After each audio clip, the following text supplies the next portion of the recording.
Hello everyone, welcome to GG Poker Showdown number 2. I'm Chris Pajak from the Redmen TV, joined by Terrace from the Football Terrace, HughWizzy, Sim from WeAreTottenhamTV and HenryWrightTV. We've got an action-packed fan debate over a game of poker planned for you this evening. So I'm going to pass you over to Terry, who's going to host this evening. Terry, how are you, mate? I'm good. Second place last week, looking to go number 1. So I'm very excited about that. Viewers, you can all join in. You can all play your own games as well. There's a link in the description, pinned into live comments of all of our channels.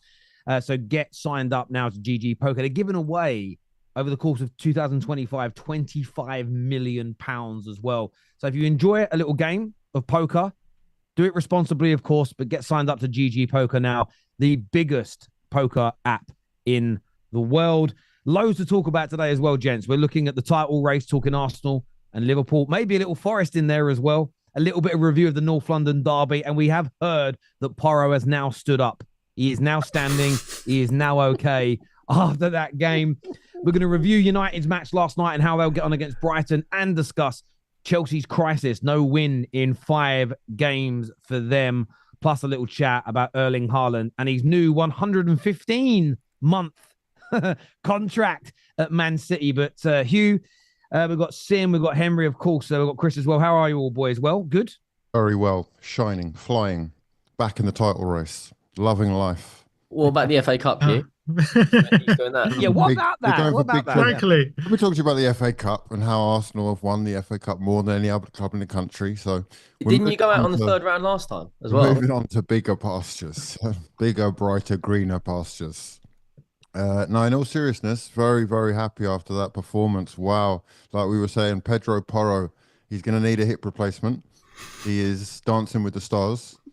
He is, oh mate, he's dancing on ice, isn't he, really? It was fantastic to watch kids like Lewis Skelly shining, doing it for the local lads, I tell you what. And also massive 3 points. Obviously, Tottenham in the mud. You know, we will talk about their situation and, you know, the manager, the form. It's dark times for Spurs. I do understand that everyone wants Arsenal to be done out here, but we're back and we are just coming back together as well with some talk in the transfer window of maybe doing something or other, or he looks to be a little bit more active due to a couple of the injuries. So I'm feeling quite positive as an Arsenal fan anyway. I bet you are. Just let the viewers know, we're going to come back to football in a minute. We're going to start our poker game in about 10 minutes time as well. So we thought we'd be better this week for you. We'll start off talking football and we'll introduce the games. A few people said they're a bit shocked last time by how it sort of went in so quickly to the game. So that's coming soon. But look, on Arsenal, on the title race, you said it there, Hugh, that you're back in it. You're 4 points off the top. A big weekend, a massive game against Aston Villa, Liverpool away at Brentford. Do you see Arsenal closing that gap further? I don't see why not. It's closing in front of our eyes, isn't it? Liverpool, they're due something. You know, they're due a little bit of misfortune, or they won't have it easy. You know, I don't think they're going to go all the way with. What is it? Well, we've got like 17 games left or something without dropping a few points. So just being there or thereabouts is enough to keep us, you know, with a little bit of hope and looking forward to the football. You know what, for me, right, it's not supposed to be easy, is it? Like, it's supposed to... there's a part of me that, like, when we won the Premier League a few years ago and stuff, obviously the biggest disappointment was not being in the ground to be able to see it. And I feel a bit cheated in that regard. And I feel a bit cheated because we had the best side in the world at the time. I'm actually, in a weird, sick way, like, really relishing a battle for a league title, and I think that's the way it should be. I think Arsenal are a really good side, and you've seen that over the last 3 seasons. They're absolutely exceptional, and I think it was around this time last season where everyone was saying they couldn't score goals, and it wasn't the corners and stuff like it was this season, but like they just turned it on for about 4 or 5 games on the run when they started scoring 4 and 5 goals each time. So I don't quite buy into the fact that Arsenal can't score goals yet. I think they've had their own issues, obviously the Saka thing and Martinelli maybe not being as good as he's been in previous years and stuff like that. But they're so well coached, they're such a good side. I find the thing about Arteta, you know, the fact that people are even talking about whether he should be, you know, considered to be going, that's mental to me. He's absolutely sensational as a coach. But Liverpool can be there. You know, Liverpool aren't the finished article yet. And I think that's what's probably annoyed Arsenal fans more than anything. And Hugh will tell me if not, if I'm wrong here. But it feels like Arsenal fans are annoyed at us for actually being good this season when City drop off. They felt like it should have just been Arsenal's title, but it's not going to be like that. I think Nottingham Forest are going to have to say about it. I think Newcastle are going to have a little say about it. Arsenal as well. The interesting thing for me is it actually could be a really exciting title race because there isn't going to be one team that's going to be massively better. I think all teams are going to be dropping points this season. I just hope that Liverpool have built up enough of a buffer that we can make sure that we win it. Yeah, I'd agree with that. It's definitely an exciting one. And like you said, there are a few other sort of surprises in line for both sides. I can see both sides are more than capable of going on runs and dropping points as well. So if Forest, Newcastle, you know, I wouldn't be surprised if City just start to put a little run together themselves. And you know, the race for the top 4 anyway, or for Champions League football, is definitely on for like 5 or 6 clubs. So I don't see why it can't be an exciting, you know, second half of the season. As far as like what I was expecting from Liverpool as an Arsenal fan, I think you're right. You're bang on the money with the sort of pre-season prediction, which was that it would be City again. And if it isn't, you better be winning the league because... they have been the issue, but what people forget is that, you know, they have been battling the whole time with the Liverpool side who know that you can't afford to drop points. I saw the look on Van Dijk's face last game or a couple of games ago, just watching it sort of wither away in front of his eyes. He must have been having little flashbacks. And like you said, that is going to give us an amazing battle, basically. It's going to be... who makes the least mistakes, essentially, because they're both super well coached. I don't think anyone really went into the season, though, expecting Liverpool to be as good as they've been. I hate to say that. Not least me. I think nowhere near, mate. I thought it was, you know, if we could get third again, that would be sound, you know what I mean? I think, obviously, Klopp going was massive for us, Hugh, and you're thinking to yourself, after 9.5 years of a otherworldly manager and such a big figure at the football club, it would take time, but Slot's just come in and done it the right way. It's like he's coaching the players and he's doing different things with them, and hopefully he can carry on because he's been a breath of fresh air as well in his own way. Like the honesty, like he's just, I use this phrase all the time on Redmen and stuff, he's just dead Dutch. He's just dead honest and he's a straight shooter. And if he disagrees with you, he's going to disagree with you. And I think the players have all responded to a change of manager. I think he's not lucky, but he's kind of, the rebuild was already done by the time he came in. So I think he came into a lot more stable kind of environment than some other new managers, like let's say like David Moyes when Fergie left, and Emery when Wenger left. I think they weren't as stable environments as I think Klopp. Klopp deserves a lot of credit for last season and how they've rebuilt the squad. And look, you were top of the league at this point, right? At this point last season, albeit it was probably closer. Am I right in saying that? Yeah, and we had a lot more injuries last season, but yeah. Yeah, so I think he's really just built on how you were last season. And people just forget, right, that Liverpool didn't really sign anyone in the summer. They've literally gone again with the same team. I hear a lot of Tottenham fans complain, we didn't buy a number 6 and stuff. And Liverpool were looking for a number 6 in the summer. And, you know, that was one of the big issues last season, wasn't it? Who's going to be defensive midfield? And he's just found an internal solution in Gravenberch and just made him into one of the best 6s in the league this season. So I think Slot is doing a remarkable job, but definitely he's coming in a stable environment. I think your firepower is definitely unmatched this season for sure. Obviously Salah's gone to another level, but the Liverpool firepower is absolutely incredible, and I think that's going to be the difference, because I just think Arsenal's firepower, without Saka especially, is lacking, and it is. And I think they've definitely struck. I look at them in the games since Saka's been injured, and also that little period when Odegaard was out. When one of those two are out, they just don't look the same team going forward, and I do think they're going to struggle to win as many games as Liverpool are. Even in the games that Liverpool have dropped points recently, apart from maybe the United game, I look at the Newcastle game, the Fulham game, the Forest game. You should have won all three of those games. You really had the chances to win all three of those games. Whereas I'm looking at some of the games Arsenal have dropped points in. I know they've had chances, but I'm looking at who they're relying on, the likes of Kai Havertz, the likes of like Trossard, Martinelli's in terrible form. I just don't think they have the firepower that Liverpool have, albeit I think obviously Arsenal are a better defensive unit. They're a bit more solid in that aspect, and I think as well defensive depth they're a bit better there. But I just think there's going to be too many games. I think there'll be more games where Arsenal come unstuck and frustrated, whereas I'm seeing Liverpool just find more solutions in that aspect. And I think set pieces will bail Arsenal out a lot of the time, and they'll probably keep them in the title race.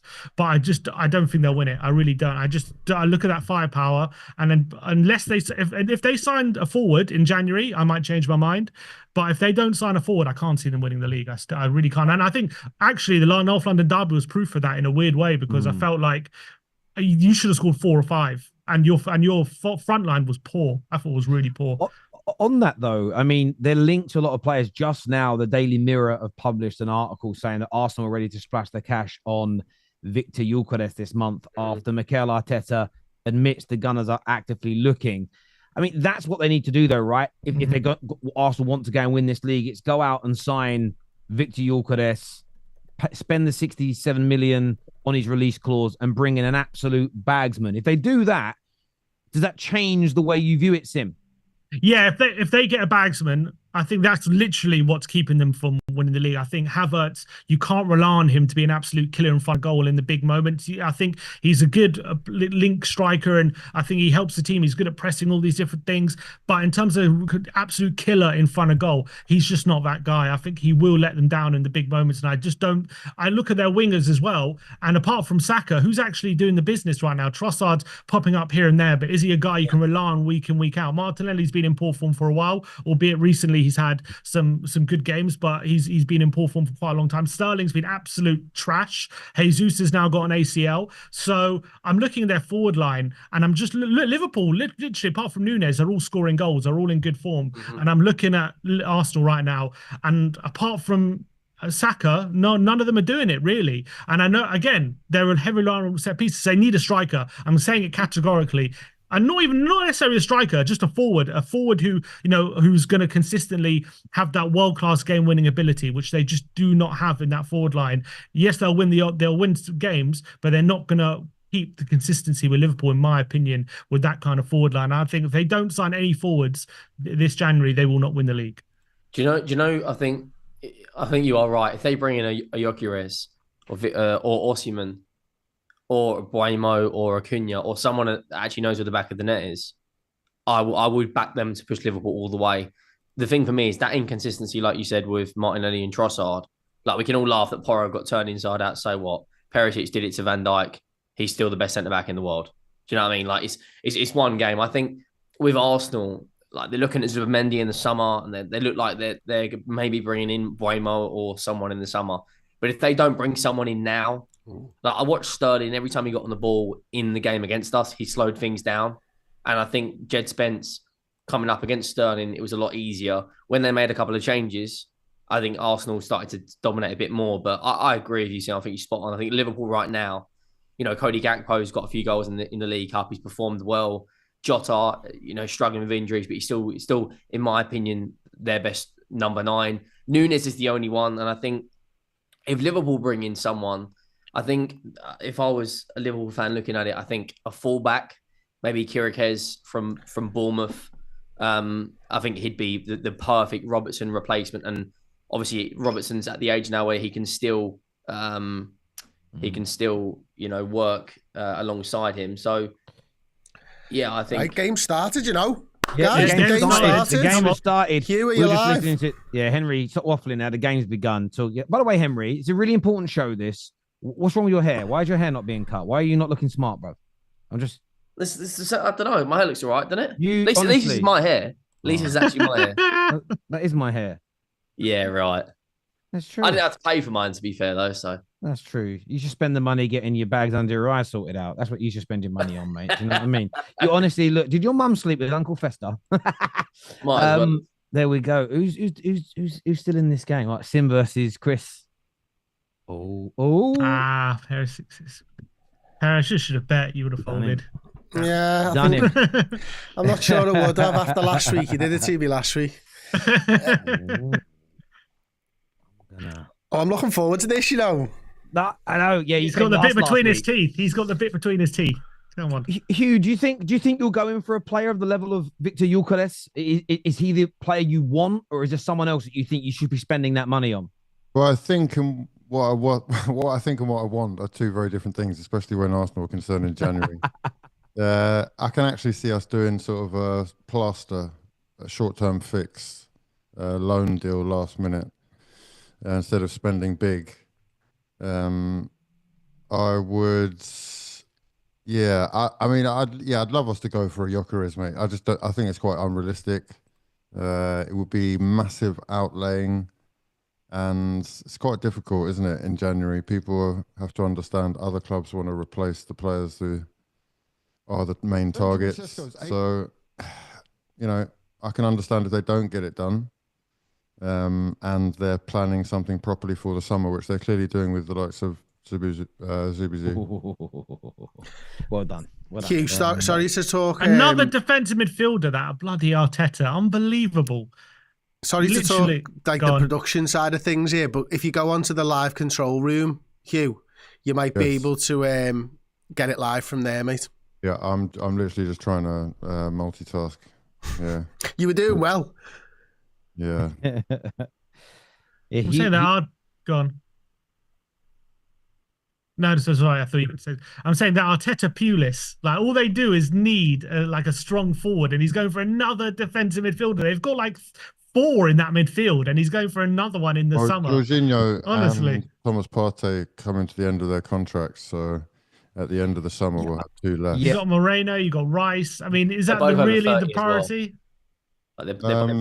Bringing in top quality players is a priority. Yeah, so he will be a top quality addition, and someone who I reckon will start with Rice, which is it's going to be very dangerous. It's very, very dangerous for the rest of the league. 2 of the best at what they do, who will be able to play their preferred roles, I would think. It will transform Arsenal, honestly. I haven't understood the sort of abuse almost that Arsenal have been given this week for according to the reports, agreeing personal terms and getting a deal ready for the summer for one of the best DMs, for one of the best DMs in the world. I really don't understand the sort of the frustration that people have given, and it's stupid, especially as you say with Jorginho and Partey being on their way out. It makes absolute sense to do this. It's stupid, Terry. It's stupid. Why is Zubimendi going there? There's no mountains in London. He told us he wanted to stay in Spain because of the mountains. What's he going to London for? There's no mountains. Ridiculous decision. Yeah. How gutted are you? A scale of 1 to 10 about Zubimendi, Chris? 9. We did so much research into him, and when you just fall in love with a player because of that and stuff like that. I just think he would be a perfect sort of metronome in the middle of the park that you sort of put the ball through a little bit like maybe what Thiago was supposed to be for us or something like that. So yeah, I am gutted, but listen, Sim mentioned it before. I think in Gravenberg we've got a different style of midfielder, but yeah, he's top quality, Zubimendi. Were you photoshopping him in a Liverpool shirt, or you didn't go that far? I mean, on my personal account, yeah. They were just for me. Nothing on the official Redmen channels or anything like that. You know what I mean? But he's a quality player. He is a quality player, and I can see how he'd be perfect for Arteta, to be honest. Who's winning this one? Oh, Henry trips. Oh, Henry. Henry. Do you know that's a good hand? Three of a kind twice he's had now so far in this game. He's doing all right, isn't he? He's doing all right. Oh, the blinds have already gone up. They've gone up. All right. The blinds have gone up. Under the gun. Henry leading the way. Arsenal are going to get on against Villa this weekend. What are we saying?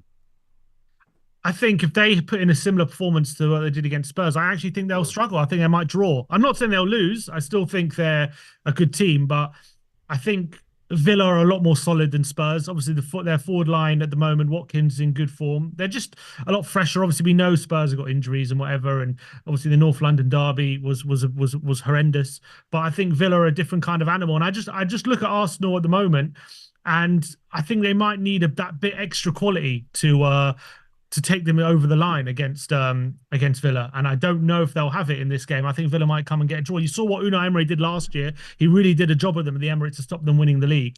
And that was like a proper tactical masterclass. And I think Emery has that up his sleeve. And I feel like Sunday, that might happen again. Who do you think will start up front? Do you think it will be direct? Because Watkins, he got the winner against Everton, didn't he? And that was, Everton had some chances, to be fair. Obviously, they couldn't score in a brothel right now. But I think if they go with Duran, I think that'll be a much better matchup, Duran against Saliba and Gabriel. Whereas I know Watkins scored at the Emirates last year, but I think the Watkins of this season, I think Arsenal will deal with him a little bit better, but they're on a high, aren't they? Like, Arsenal are on a high from beating us. We haven't been stopped hearing about it all week. But, you know, if the good thing about from an Arsenal perspective is they will know the Liverpool result before they play their game. So, you know, I guess that's something. I don't think I am so glad I got out of that hand because I had a 9 as well, Sim. I had a 9. My God, so I was going all in. I folded before the second 9 came up, and I was gutted. If you watch it back, I go, oh no! Right, this shit means fucking business now, lads. Here we go. You know what I mean? Here we go. It's poker time, yeah. Oh yeah. What are you going to do here, Chris? What are you going to do? I'm going to fold, mate. Oh, he's all that mouth, but he folded. I'm glad I did. I'm glad I did. Oh, why did I fold? Oh, okay. So no one now can play the jack in their hands. Is that what you're doing, Henry? Yeah, that was... Having a bit of a punt here. Oh, no. Oh, no. I don't believe that. No, I didn't have anything. I had 2 hearts, so I nearly had what I needed, but I needed another heart to come out. So yeah, I had to fold then. 3 sixes. Oh, full house again. Sim is unbelievable. Wow. 2 full houses, incredible. On the bounce as well, was that? That is incredible. That's mad. Yeah, on the bounce. Yeah. Henry, I want to pull you up on something you said, and Sim, I don't think Arsenal are that bad against you guys. Their finishing wasn't there. But for most of that game, they pinned you back. They passed through you. If they perform, if their finishing is like that, then they could lose. But if they perform in terms of the approach play against Aston Villa, it'll be the better side. It's just whether they can put the ball in the back of there. Because I think 2-1 flattered you. It was more of a 4-5 nil game than anything else. You guys are really bad. Yeah, but we've got big we've got big problems in our backline. You're pressing us with the players that we got. You know, an 18-year-old playing at the back who's not a centre back. You got Dragoshin, who's got big problems on the ball. You got Spence, who's not really playing on his right side as well. So pressing us right now is not the prospect of pressing an Aston Villa side who have got much better players breaking their press and playing out the back, in my opinion, right now than we do. I think if we had our first choice, I think they would have a lot more difficulty, like they did last season at the Emirates, pressing us than they did this season. And I think, look, that's my whole point about Arsenal. They are clearly a very well coached team. They're very well set up. They're very well coordinated. Arteta's had a lot of time with them. Was this his 6th year with Arsenal? And clearly he's coached them to their pressing game's fantastic when they're on their game, and they're very, very aggressive.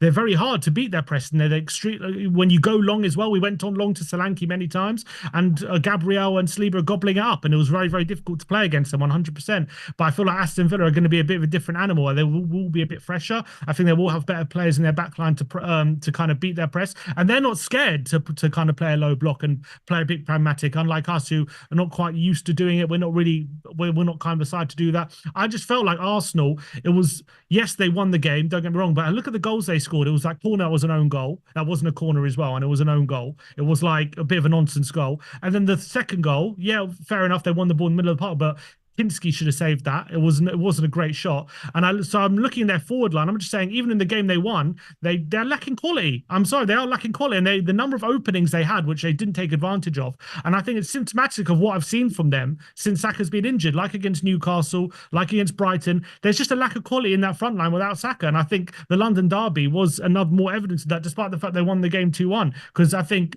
if they had a competent forward line, it would have been a lot worse. I reckon you love talking about Arsenal, don't you, Sim? I love talking about Arsenal. Oh, you I hate love talking about Arsenal. I hate watch. I like a hate watch. I tell you something, we've got more chance of winning something this season than Arsenal. Oh God, I don't mean it. I don't mean it horribly. My dad's a Spurs fan, right? So I'm going to say it. I'm going to say it. But I don't mean it rudely. Where do Tottenham fans get the confidence to speak like this from? In general, I mean, it's just a fact. We're in 3 competitions, they're in 2, so we have more chance of winning. You don't. But again, based on, you don't win anything. We're in 3. You don't. We're in 3 and they're in 2. Oh, sorry, I thought you said we're in 2. No, we're in 3 and they're in 2. No. Right, so we have more chance of winning something than ours. And we're in the semi-final. We're in the Europa League. So unless Arsenal win the Champions League or the league, which I don't think they're going to win, we have more chance. The Europa League though. There's no way Spurs can do it. Why not? You've got 5 points out of your previous 27 available in the league. That is not the type of form that wins you major trophies. Yeah, but there's context to that. I understand that that's the situation right now, and it's not good enough. Don't get me wrong, and I'm not happy with the situation we're in, and there's a lot of reasons why that we are in this situation. I don't think it's just on the manager, but I do think we got a couple Europa League games coming up. We need to get probably 4 points from 2, and we'll be in that top 8. If we are in that top 8. Right, then we're not going to see Europa League football again until March.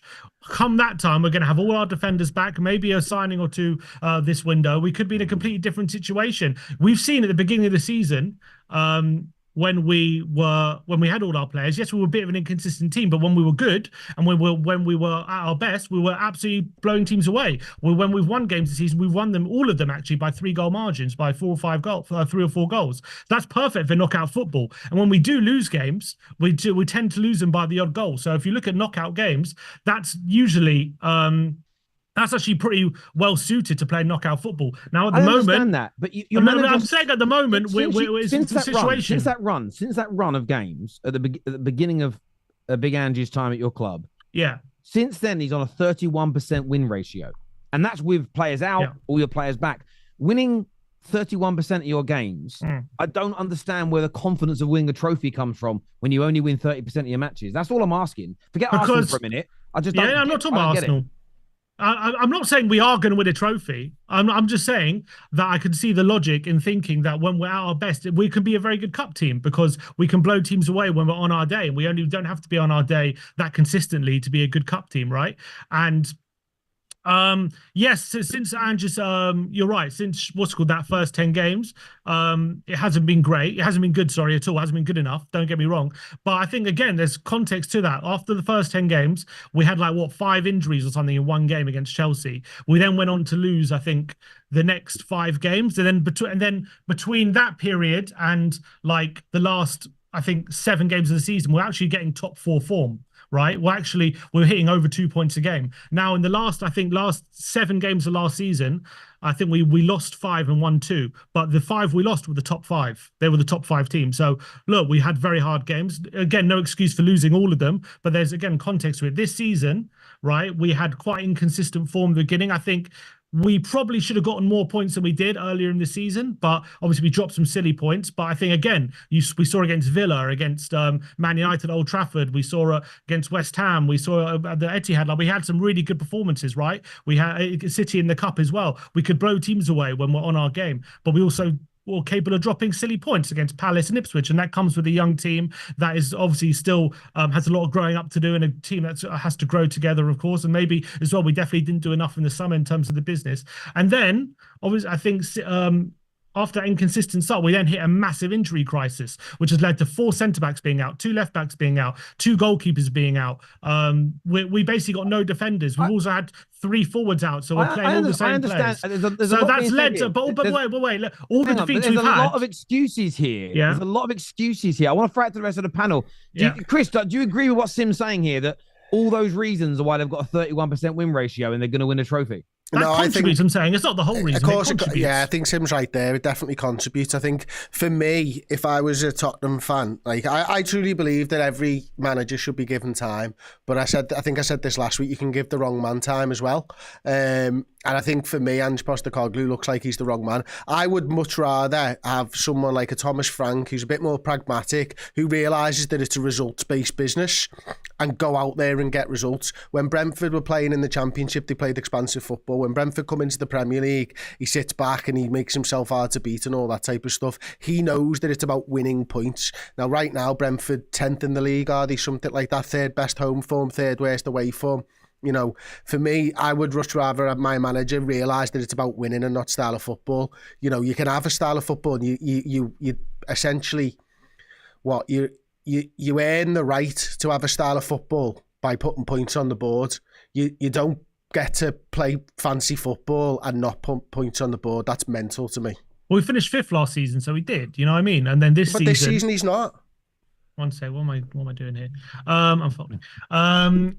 This season, I think, look, and again, there are reasons for that. I don't think we would be in this position if it wasn't for, look, you remember that season, you know better than most, Chris, you know, when Liverpool had that massive injury crisis under Klopp, when Van Dijk got injured and you had no centre-backs and you were losing at home to Burnley and losing at home to all these teams, like record defeats. I know you turned it around late in the season, right? But you, as in, that really derailed your season. Massively. Injury crisis. Yeah, no, I get and, the and problems. that's what's happening. And that's what's happening with us, I think, at the moment. And I get the problem, Sim. We shouldn't be 14th. But I get we shouldn't be 14th. Yeah, exactly. And what Klopp realised in the end that season was just to play two centre-halves, any centre-halves, instead of dropping midfielders back. And that was Klopp's mistake that he rectified when he went to Nat Phillips and Reece Williams. Do you know what I mean? So he's got to have that time to rectify. I understand where you're coming from. I just view it and think to myself, if a couple of results go against you this weekend, including yourselves losing, you could be 4 points away from the relegation zone. And all I'm stating is I get all the mitigating factors, but that level of form wouldn't make me believe that my club is going to win a trophy. That was the premise of the argument. Didn't Man United win an FA Cup last year being in a similar position? Man United, to compare my club to Tottenham. No, forget the club size. Forget the club size. No, but that plays a part in it because the heritage... Well, comparable in the league. I'll give you an example, right? If we were to put a bet on any one of our teams in a big Champions League night to deliver, my money first goes on Liverpool. Almost irrespective of the team that's out on the pitch, because their fans would handle it better than a Spurs fan would, because they've been there, done it, worn the T-shirt. The whole club, your history plays a part in a lot of them big games. Cup semi-finals, cup finals, players that have been to finals on multiple occasions. That's a very good win. Very, very good win there. Very good win there, Hugh. So I get your point. I understand everything you've said about where you are in the league. We are winning. I'm not saying we are winning a trophy. I'm just saying the way we play football, once we get our players back, right, one our day we can blow teams away. We've shown that. We've shown that actually more than once this season. And that's perfect for cup football, is it not? Maybe. And I think it's perfect for a two-legged tie. I think it's perfect for a two-legged tie. We shall see. Another big game this weekend, Chris. You go away to Brentford. You drop some points in your last two league games. Are you confident that you can get the job done this week? Yeah, I think Liverpool have had a little bit of a struggle recently. Certainly going back to the Manchester United game, and if you look back probably last season as well, actually Man United and Everton results were probably what derailed our season more than any others. So hopefully that's not the same thing this time around. I am confident. Like, it'd be unusual for a Saturday 3 o'clock kickoff. You don't get many of them anymore. But I do respect Brentford. I do think they're a really good side. You know, I think in Wisher and Buemo, they've got two guys there, 24 goals in the league between them and stuff like that. So, you know, serious work for probably Andy Robertson or Kostas Tsimikas, and that's probably, you know, a question mark for Liverpool fans as to which one of them you'd play at left back. But I think for me, I've got a fancy that we'd get the job done there, to be honest with you. And if we want to win the title, we have to get the job done there, actually. I can see you dropping points again. I think Brentford they're up until recently, they were so strong at the GTEC. you're right. All the results are against Newcastle, aren't they? And City, I think the one probably standout there is losing to Plymouth in the FA Cup, which was a massive shock. But they have been absolutely brilliant, and the sides that have beat them are very good sides. I just feel like they got so many injuries in their back line. I just think your firepower will be too much. I just can't see them and I think they've lost, 2 of their last 3 home games. I know they drew with City, but they lost to Forest and they lost to Arsenal, and fairly comfortably as well. I just look at Liverpool's front line and I just think they should have too much for them. And just because the injuries there, and I can't see them kind of holding up to scrutiny. But Mbeumo and Wissa are such a danger, and always in these games. They're the two most underrated kind of forward duo in the league. They are unbelievable in a transition, just attacking space. They are just phenomenal. I'm such a big fan of them, and I think whoever gets Mbeumo is going to be a lucky team. And I think he's destined for a top 6 move this summer. Absolutely destined for it. Ooh, I wouldn't mind. I'd like a little bit of Mbeumo, you know. Would you take him to replace Salah? Replace Salah? No. I'd rather Salah sign a contract. I like Mbeumo though. He's good. He's a great player. I would like him. Absolutely. This is big. This feels big. Oh. What's going on here? I was wondering where I went all quiet. I see Terry, you're on dicey territory here, Terry. I know I am. You're on dicey territory. Oh, it's got it. Oh, Terry! I needed it. I needed it. I needed it. I went out on a bit of a whim on that one. I won it with a pair, mate. A fucking pair. There we go. King two. Wow. I feel a bit better now. I feel a little better now. I'll tell you what, Mbeumo, considering we know how much work Hugh's doing behind the scenes here, Hugh's doing amazing in the poker for how little he's concentrating on it. Hugh's doing brilliantly in the poker because he hasn't spoke for half an hour. Honestly, I'm trying to do so much technical stuff behind the scenes. I wish you knew. Can we talk about Tottenham though? Because we focused on Arsenal and how we're, You missed the whole Tottenham. I'm joking. Go on. And I would like to talk about Tottenham because, I see this as statistically, potentially anyway, the worst season in Premier League history for Spurs. I don't know how you're so confident you're going to win a trophy. I'm not. I never said we Especially will. when I never the said manager we will. who you just got rid of is flying and actually involved in the title race. I am questioning. Have a poker face, Henry. Come on. I'm questioning exactly I'm already how out he's anyway. still in the job at this point, in all honesty. Hugh, I have been very vocal on this, and I think the reason he's still in the job is because we are in the cup. We're doing well in the cups. That is it. If we get knocked out of the League Cup by Liverpool, which we have to go to Anfield and win, which we don't have a great record there. If we get dunked out that night, the tide will turn massively. I guarantee it. If we go and beat Liverpool at Anfield, we'll be on cloud 9 and in a final, potentially 90 minutes away from silverware. But my personal prediction is, come May, we will still be the bottom half of the table with no silverware. And I just want to know what everyone's thoughts are going to be then. Because he's tactically... Then he'll be gone. He'll be gone if that's the case. Yeah. He'll be gone. So you're saying you're banking on the cups rather than league right now? Because I think... I'm banking on the league form turning around so we're not bottom half at least. And then do you think there's any evidence of that turning cup. Around though? Do you think there's any evidence of that? Well, right now, no, because the situation hasn't changed for 2 months. We've been in the same situation. Nothing's changed in terms of the state of the squad.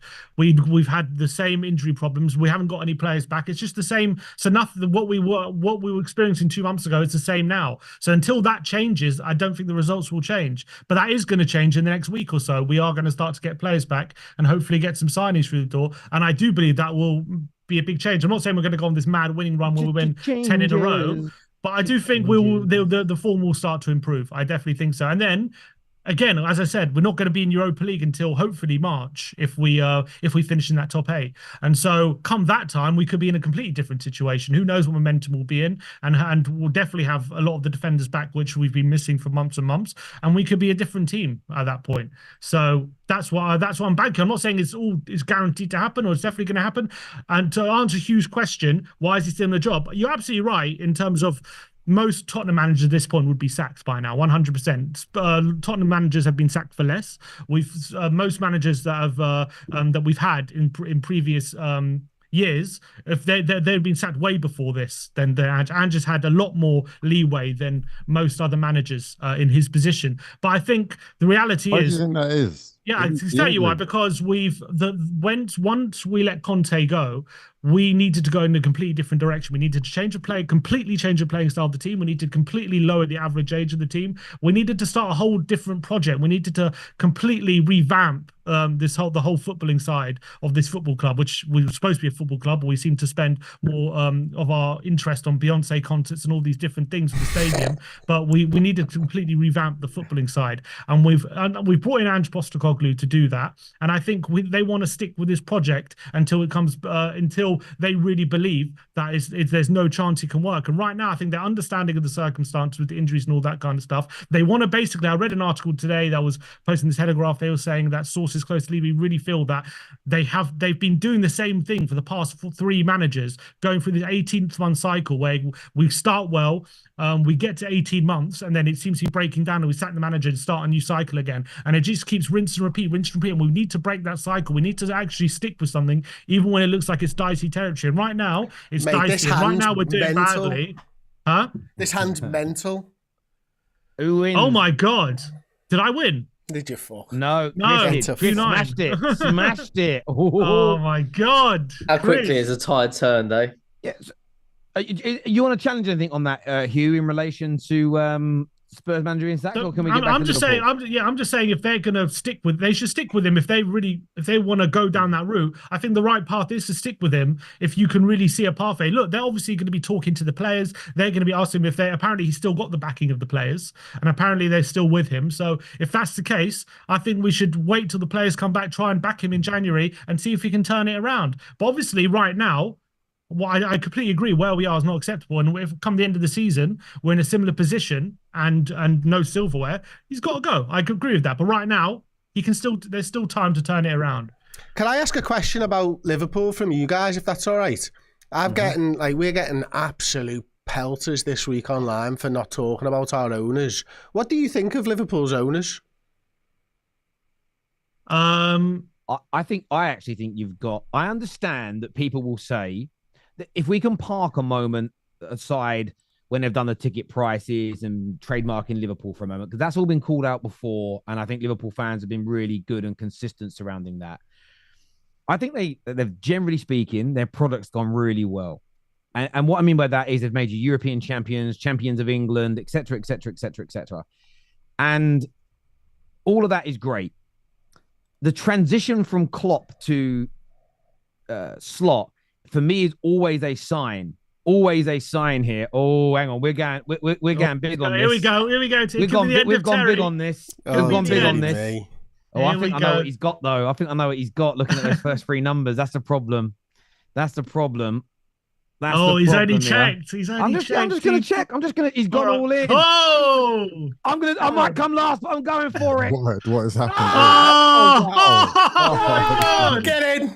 Gonna be a free as I'm out. Be a free. All right, open it.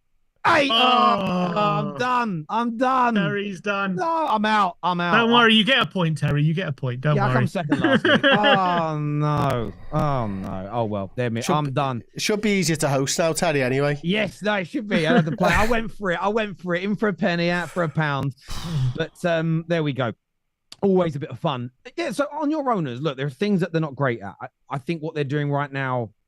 The problem is that whenever you say an ownership is good, you will get this sort of reaction of, yeah, but what about these bad things? No one is perfect. No owner is perfect, in my opinion. I'm also looking for a place from a perception of, I've had the Glazers as well. But I think you've put a really good project together. You've developed a title-winning team. You look like you've got a second title-winning team. Transitioning from manager to manager is a massive thing as well. You've made mistakes along the way. Not getting Salah, Trent, and Van Dijk's contracts sorted sooner than this it's horrendous, and it should absolutely be called out. But I don't think you have bad owners. They run the club well. You make money. You have no PSR problems. You've been consistent challengers and consistent winners for 6 or 7 or 8 years. You've only been pipped to more titles by one of the greatest English teams of all time. I don't think you have terrible owners. Could they do better in certain circumstances? Yes. But I think overall, I think you have very good people running your football club who are not putting you in a position that Hicks and Gillette did, where they could have put you out of business. Doesn't mean they're perfect, though. But yeah, I think overall, you've got very good owners. What's the big problem with the owners? I don't really understand it. It's around spending, obviously transfers and stuff like that. I think, for me, I don't really see it, but like it does seem to be a massive talking point at the moment where people are just fuming about Liverpool not signing players. But like not signing players has worked really well for us this summer. I want Liverpool to strengthen, by the way. I think Liverpool need a new left back. I think we need a new number 9. And then not to mention, if none of those 3 players sign, there's another 3. You could be talking a complete and utter rebuild. So in some ways, I actually understand the hesitancy, to not spend in this January because you don't know what business you need to do in the summer, and there's not there's a finite pot of money, isn't there? So, but listen, it is all about spending. It's all about transfers, and I think a lot of stuff that people saying, like a lot of it is like, well, if we'd have spent more, we'd have won more titles. That may or may not be true, to be honest with you, because City might still have won it. But with us running close a couple of times and losing by a point, I think the general consensus would be Liverpool should have spent money in those Januaries and we would have won league titles. It doesn't always work out like that, though. Yeah, centre back, I think, as well. Potentially, you need. Yeah, definitely, and we needed that in the summer as well. And I think for me, I don't really understand it because I don't think it's the owners that aren't spending. I think it's probably the director of football, and I think we're in a real good position whereby it's actually really hard to improve Liverpool's squad. Like you need to be world class. And you need to be the right player at the right age and all this type of stuff. I just don't think it's as easy as any player will do anymore. Whereas, pre-Klopp, God, anyone would have improved us. We were that shit at times. Yeah, I mean, the thing is as well, Liverpool do spend and have spent in Premier League history absorbent amounts of money. I remember looking at these stats. Well, they're not stats, they're just facts, really, which stats are. In the Fergie era of the Premier League, they outspent Fergie by about 80 or 90 million when you add it all up. Yes, with what Chelsea have done in the last few years, they're ahead of everybody, and Man United have overspent. But the reason we've overspent in the last decade is we kept on getting it wrong, so we had to keep chasing our tails. But it's not as though Liverpool have spent no money. And one thing about Liverpool fans that frustrates me is how they try and sometimes, look, we barely spend any money compared to the other members of the top 6. What we're doing is a fairy tale. Not really. You broke world records for a goalkeeper, for a centre-back. You spent 70 million on Darwin Núñez and it hasn't worked out. If you look at your wage structure is very good in the sense it's really... We pay a lot of money out in wages. And wages are the biggest... And still Exactly. Football fans focus on transfer fees and the dreaded net spend. It doesn't exist in football. Clubs don't use it in any capacity, in any calculation. It's got to stop. Your wage bill is the biggest focus a club has when it comes to finances. And if you look at Liverpool's wage bill, it is astronomical. And by the way, we are all going in here, guys. Oh, hang on. Yeah, Let's have a little look at this. Let's have a little look. One. 4 of us in there. Oh. It's a great flop for me. See, some people are looking here. Some people are looking at straights. Some people are looking at straights. When you look at those numbers, we're looking at some straights here, people. But let's see. I'm on to you checking me into fucking betting, Hugh, by the way. Sims just put a big amount in. Henry's got in. 2 big amounts in there. Potential. Wow. Hugh going all in. Here we go. I in. knew I was on to you. I'm going to fold, lad. Right. Oh! I just don't know where it's gone. I don't know what you guys have got. This is great. Side pots. All Side in. pots. Come on. Size all in as well. What's Henry? Henry's going to bottle it, isn't he? He's going to absolutely bottle it. No, he's gone for it. Oh! We need there's a potential flush as well. Oh my God.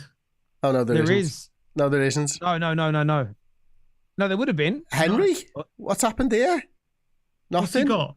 Is it aces? Sims my won. days. Oh, Hugh, you're Fuck alive. aces. What a for- time Hang to on a get minute. Look it. at this. Number 1 and number 2 last week are out Knocked first them this 2 week. out. Crazy. Mate. Crazy. Thought I was on for a roll flush then. I was thinking, we are well in it.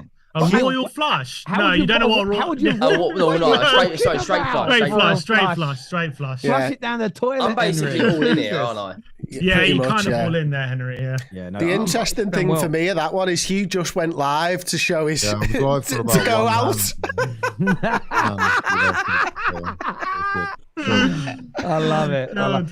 When it comes to technology, Hugh, you honestly like my great uncle. Do you know what I I mean? have done exactly. I'm not going to get started. Old Henry. Exactly Oh. what I did last time, which Maybe obviously didn't though, did you? I literally did. I mean, but yeah, whatever it is has just magically started working all of a sudden. Not that Henry, I've you're in changed so it. much trouble because you got no money left. Sorry, Hugh. Yeah, you kind of. Henry's got to do something here. You got to do something. The blinds is just going to take you You're out. gonna get Like, blinded out. you need to do. You're You getting need to do blinded something out. here, Henry. Oh, he's called. He called it. He's Go called on, it. go on, I'm Chris. gonna be all in here. Yeah, but I don't know what you got, so I don't have a good, bad, or indifferent. What card you got? Let us know. What card you got, Henry? I'm out here. But again, there's a potential straight on here. So Come on. You got to do something. You're pretty much Mate, blinded might have out. got- I mean, You might as I've well. got Yeah. absolutely nothing and probably worse cards than him, but I kind of have to call. So let's see it. All right. let's see. Oh, Oh, no, you don't have worse cards than him. Oh, oh Wait, no, I he bet can it gets still a get a three. I straight. bet a three comes out here or another 3. seven. What's it going to be? Oh, it That'll could be a do. 4. No, it's Oh, queen. queen. Ooh. Yeah, if it was a All right, me up against Ah. Chris now. Henry's out and all. There we go. Just you two with all the chips. Boys that are out, did you guys enjoy Ahmad's performance last night? Yeah, he's quality, isn't Go he? on. He's your best player by a mile. He's like the only one that's come out of this new Amarim era looking good, apart from I would say Mazraoui and actually Xerxes a little bit. I like him, man. He should have been given a chance earlier than this, and it was painful to watch Anthony come on and miss from almost inside the goal. Why was he Go on to the sliding? line Why with did he it. slide? I think he did it for effect. He did it for a bit of effect because it kind of it's just so stupid. He's been. But I no, think you're that's right. harsh. You know, I do think that's harsh. I think that's harsh.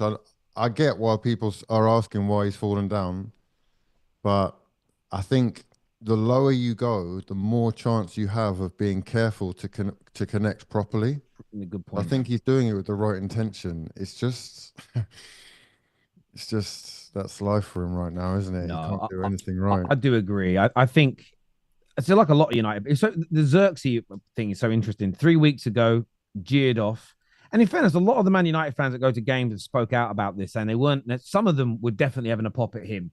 A lot of them have said that they were actually just kind of cheering that a sub was made because everyone was calling for it from almost 5 minutes in. It weren't working. However, like the away fans looked after him the next 3 games. But I just loved his attitude when he came on yesterday. He just absolutely gave it his all. He grabbed the grain by the scruff of the neck. But this is why I think United fans, win, lose, or draw, feet have got to be firmly on the ground. We are ripping the whole script up. We're creating a brand new style of football that we've never had at the club before. It's going to take years, and it will take years. And 3 weeks ago, Xerxes, the sort of enemy of the way we're trying to play. 3 weeks later, he's a hero. And it will flip around again a number of times. And the manager's pre-warned this on so many occasions. Let's just keep our feet on the ground. Let's don't overhype anyone. Let's don't go in too harsh on anybody. But you could see at Old Trafford, there was such a nervousness in the way we played. And we just kind of let Southampton come on at us. All in. When we played, Nothing. oh, hang on here. He's gone all in. All in. Wow.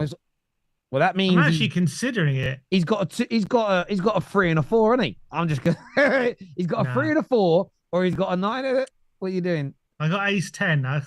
Nothing there. Nah, you can't do it. I can't do it. I feel like all right. But yeah, no, I was really impressed. And Ahmad, you're so right that the fact that he was not getting game time under Ten Hag was crazy because he's just brilliant. He really is. And I know it took us till late in the game, but he's hat trick in itself. I loved every single part of it. It was brilliant. I just hope we can replicate that last 20, 30 minutes of the game from the start against Brighton because we need to get a run of wins under our belts to go a bit of confidence, you know. We really need that.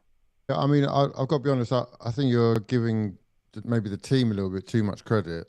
Southampton were very, very impressive. They were. For the first half, I thought they dominated. They should have been 4-0 up.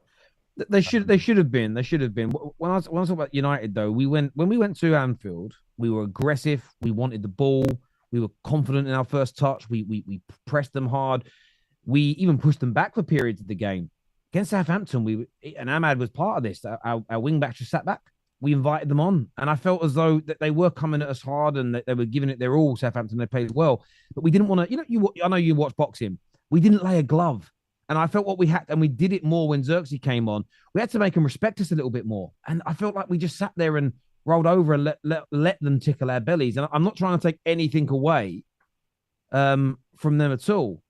But it did show the difference though between a player who's got the ability to hold it up and bring others into play with Xerxes as opposed to Haaland, who really does seem to be struggling at this level. Yeah, no, he certainly is. But I'm confident. The one team I wanted to speak about on the show really today was Chelsea, and what you guys make of no win in 5.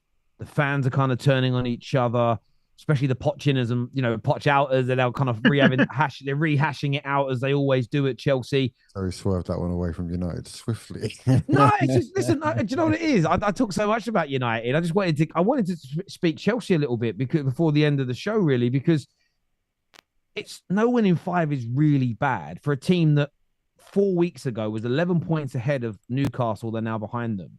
If the results go wrong for them this weekend, they could be sitting in 8th. And that's a team that people were talking about title races only 4 weeks ago, and suddenly they could be sitting 8th. It's not great. Do you think teams have figured them out? Because I think when we was early December and they was on like a really good patch of form, and Cole Palmer was scoring goals and Jackson was performing. Now they've kind of... I wasn't going to call, I had you there. You would have called me. I would have called you, yeah. Now I just think that they've dropped off individually. Like, I don't think... Palmer is still scoring like ridiculous goals. He set that goalkeeper down and he's just got something about him. But the rest... They've also got big centre-back problems, haven't they? Like, they're playing that Josh... is it Akapong? Is his surname?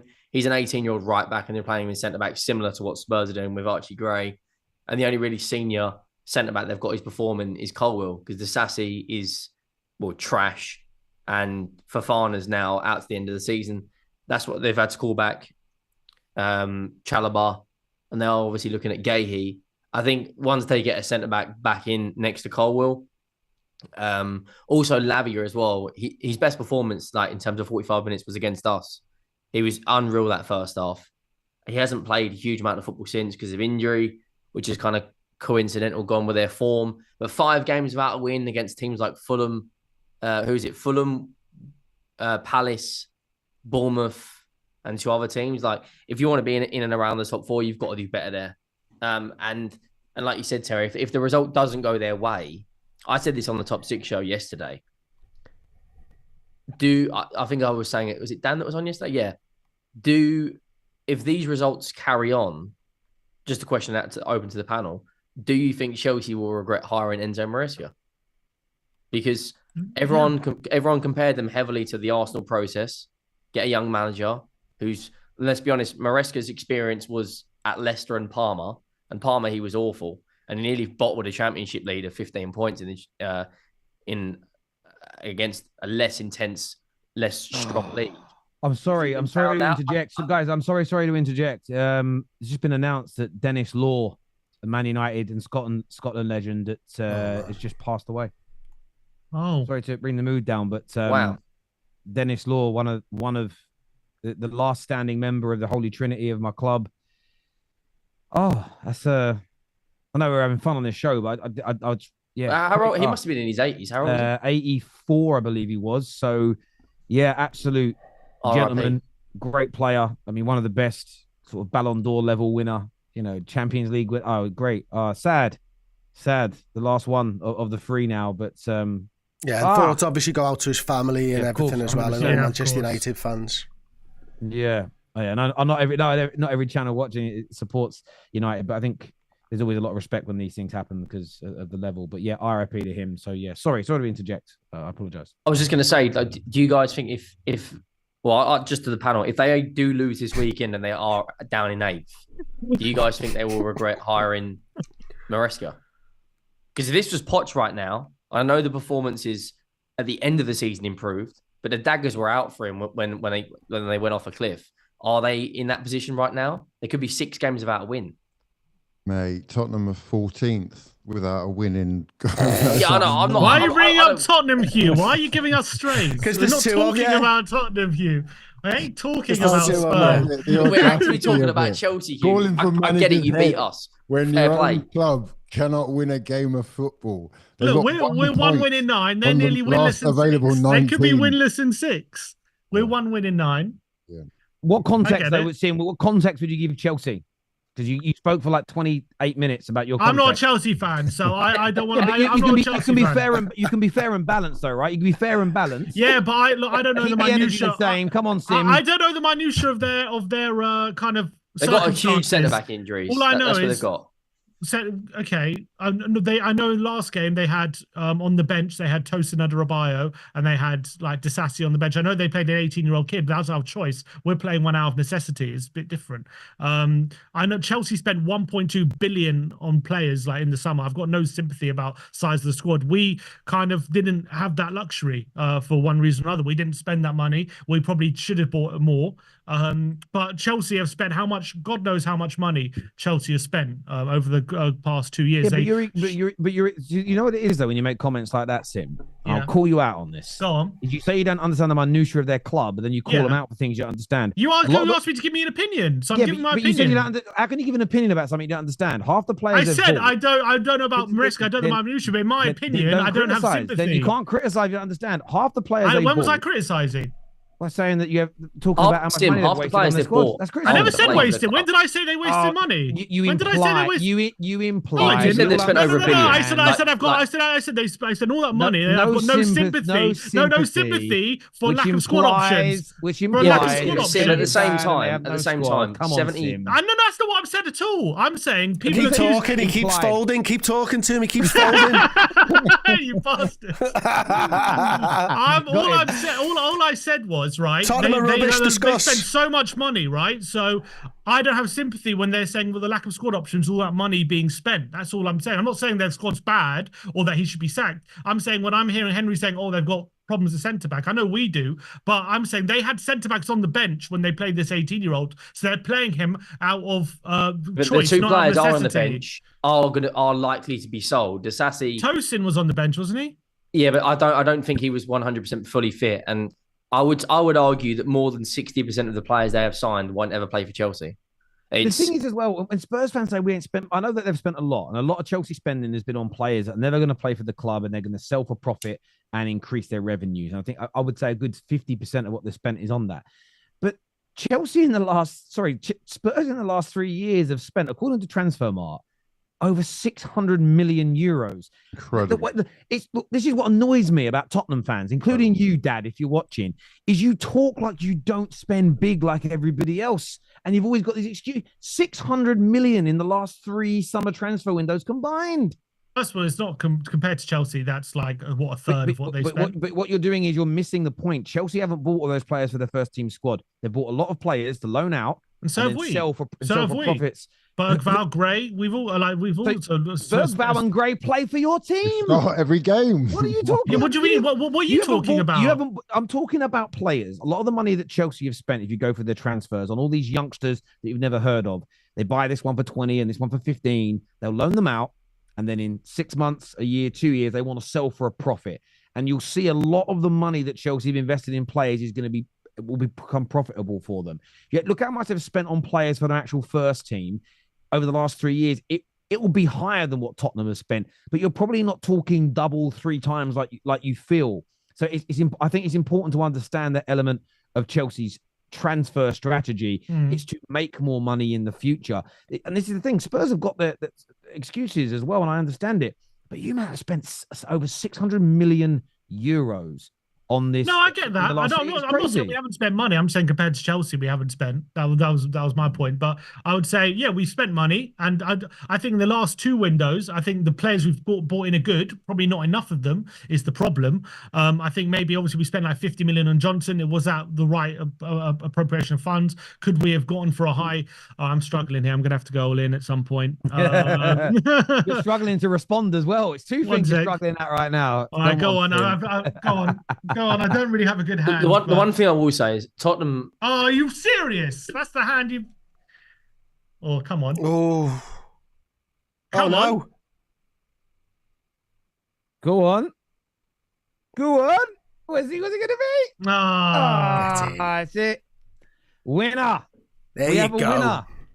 We have a winner. Very Well funny. done. Well done, mate. Congratulations on the win. And viewers, remember, GG Poker has the biggest poker rooms on planet Earth. Great for some fun with you and your friends, or if you want to play online. But remember to always do it responsibly. You've got to be over the age of 18. And if you do it responsibly, it is a lot of fun indeed. So click on one of the links in any of our descriptions and take a little look at GG Poker now. They are also doing lots of giveaways this year, and up to £25 million is being given away as well. So take a look, but remember to always do it responsibly. Sim, go on. You can go back to making your excuses about wasting money now. I'm not saying we haven't spent money, but obviously first we sold Harry Kane for 100 million, so we had to spend that money, and we had to completely rejuvenate the squad. But if you look at the numbers, we've left massive holes in our squad. Maybe that's our own fault. But I don't know what point I'm trying to make. I'm just saying we haven't spent as much as Chelsea. That was my whole point. I think it's okay as long as you're willing to accept that Tottenham are essentially no longer part of the Big Six. They are no longer a Big Six club. And if you're willing to accept Hang on. Then what? Then what? What's the consequence? Willing to accept hang it? on. Right, hang on. Who are the six? Who are the six? Trophies. They're Yeah, all who are the involved six? in the race for the Champions League or the So Nottingham Forest are in the Big Champions Six League now. football. No, but essentially, like the expectation of Newcastle. the expectation of Tottenham from their own fans is now different, because you are sat here talking about Chelsea and being in the same conversation or expecting a similar thing, when really you're worlds apart, mate. You're worlds apart. Yeah, of course we're worlds apart. Yeah. The way that they're operating is it's on a complete another level. If you give The Ange willingness to 1.2 spend- billion, it might be different, but yeah. Well, yeah, there is a lot of money being You spent gave at Ange Chelsea, but there's always been a lot of money being spent in Chelsea the last 25 years. You've given Big Ange 600 million, and you're in a relegation fight. So Okay. Incredible. I just don't understand. Okay, Terry, let me ask you something. The money He said we've 3 spent, seasons. He's only been here for 2. the money we've spent is not on. A lot of the players aren't good enough quality. But would you agree if we had a better coach, we'd be a lot higher up the league? I've said this about Spurs so many times that I think Ange is actually quite a good coach, but he needs a specific quality and type of player to make it work. He needs almost the best squad or second best squad in the league he's in to make it work. You lot need a manager that befits your football club. You need a manager that's going to be able, I know you spend a lot of money, but you can't attract the better players because Liverpool and Arsenal and Chelsea, City and Manchester United exist. And I just think sometimes, no unless matter you how give nice it time, is the point. Unless you give it time. You don't pay decent wages either, so you're not really. And even then, it's about knowing where you're at. It's a case of Okay, so how do we get to that level? If it's not going to be time and it's not Ange, who do we bring in to get to back to that level? So someone like the Bournemouth manager, it'd be perfect for you. He can get good quality performances out of good to average squads, and I mean that at the elite end of the spectrum. I'm talking about good to average squads, and it's about Spurs fans. And I know that I get a lot of stick for this, but Spurs fans also understanding who and what they are. Well, we get told that every week because he keeps telling us it's who we are. I'm understanding it. Hence why I'm willing to give Ange time. That's But why. do you not That's think me you can also give the understanding wrong it. man time, Sim? Do you not Of course think you can. Of course you can. I'm not saying he's definitely the right guy, but I'm willing to give him time. You've got to give him the opportunity to fail. So to the end of the season, we'll give him to the end of the season. Yeah, 100%. End of the season. And if we lose to Everton and we're 4 points off the relegation zone, you're still gonna 4 points. Back him. I'm still backing him. Back him. Look, who better to bring He's us got back more up? support than the Samaritans, Who better to bring us back up than Ange? Who better to get relegated than Ange, really? Honestly, I don't know whether you realise, who was in charge for Spurs' worst Premier League season of all time? Hugh, to this season, in 21 games, he has the lowest points tally of any Tottenham manager. He's just overtaken Gross, and Gross averaged 1.29 points. He's currently on 1.22 points per game. So we've won 7 of 21. What about Juan de Ramos? What about that time? No, he was in the 1.4s and he won a trophy. Wow, incredible. Yeah. So I actually don't understand it at this stage. Like, I get this. And Juan de Ramos didn't have 600 I million. sort of respect the backbone to stick with your philosophy, but at the same time, there's bravery and then there's stupidity, and it's a very thin line between the two of them. And I think he's crossing over. Facts. I get that. Speaking of bravery, Man City have given out a 9.5-year deal to Erling Haaland, spent 200 odd million on players this window, investing nearly $500 million into the stadium. Many believe that is an indication that they are, quote unquote, getting off with the 130 charges that they're facing. Chris, do you think that? Do you think that's an indication that anyone who's expecting them to be found guilty or indeed heavily punished if they were, do you think the spending and the contracts are an indication that they are getting off with it? Or being found innocent is probably a better phrase. I honestly don't know. I think there's more at play than just that, to be honest. 115 charges, 130 charges. I think there's more at play than that. I think there's a little bit to do with the new regulations around what you can give out in terms of spending and wages. Because obviously there's a rumour that 70% stuff's coming in, isn't it? And it's going to be trialled. Then you've got a hard push, I think, from a lot of owners, probably the American owners actually, for a wage cap. And I actually wondered whether, and this is probably pretty far out there, but like this was them getting the contracts done before any potential wage caps come in. And they can, because I don't think the Premier League will be able to go, now you've got to get under that. I think it will be a case of, well, we'll run it to this, but like a bit like the F1 did when they brought in a spending cap, and then it goes down and down. And so I think a 9.5-year contract might take them through what they perceive as the wage cap era, and Haaland's already tied up on stupid dough. Also, like, again, pretty out there, they could probably just loan Haaland out while they spend a couple of seasons down below, if they ever did get down there, and then just bring him back when they come back up. I just think there's loads. I just find it really interesting, but it does make me think that the Manchester City are briefing their players that they are not having any type of they're not getting done for it, essentially, because that's, I think, what the agents will have been asking them. I agree. He's not going to sign a 9.5. I think Manchester City must be massively confident. I know that there'll be get out clauses and whatnot written into his contract if they are guilty for whatever charge. But to pin your star asset down to 9.5-year contract, there's got to be huge confidence inside that City, boardroom right now. And it also kind of gives other players in that dressing room a bit more, confidence elsewhere that, hang on, if he's staying around, the Oscar Bobs, when he comes back later this month from injury, and the Fodens, they're going to kind of build the team around those guys now. That must give him huge confidence knowing that Haaland's going to be there. But do you know also, I saw Mark Goldbridge has got a lot of stick for this today. And I saw on Twitter, he said, he's going to spend majority of his career now as a City player. That'd be, 11, 12 years at a club that, of Man City, that even if they are cleared of all allegations, there's still going to be that tag in the background of, but you just pay people off. I think, I don't think he'll ever play for Real Madrid now. I don't think he'll ever play for Barcelona. I think he will be at City now until he retires. But is that not a statement? Is that not like you? Yeah, I know. But as a player, talk about Barcelona and Real Madrid, like it's a given that a player should go there as the next. Yeah, they are the two You're trying clubs. to create legacy themselves and become of the level of a Barca and Real Madrid. Surely that's what you want to do. And I think if that's your scenario there, Henry, if that's the case, and it's a club in England making a statement that we're going to sign players up and we're going to keep them here, and the big Spanish teams are not going to take them away, that's really good for the Premier League. It may not be good individually for our clubs when we play them because they're good, but most of us have lost so many quality players to Madrid or Barcelona over the years. And I've always felt when they signed Haaland, I felt it was a good indicator for the Premier League. And it's a shame that none of us could go and get Mbappe. I'm not sure everyone wants him all the time, but I think that's a good thing for the Premier League in that regard, if we're looking at what you've framed there. And I don't see what the issue with it is. It's, if he keeps scoring the goals he does and becomes the Premier League's highest goal scorer, City's highest goal scorer, wins 2 or 3 Champions Leagues with them as an example, that legacy, to go to Real Madrid and create that size legacy he's got to outscore Cristiano Ronaldo and win probably 5 Champions Leagues to get his name above those people. So he could outscore Ronaldo, though. That's the thing. He's only 23, 24. Listen, maybe, but he'd have to be able to do it well into his like mid to late 30s.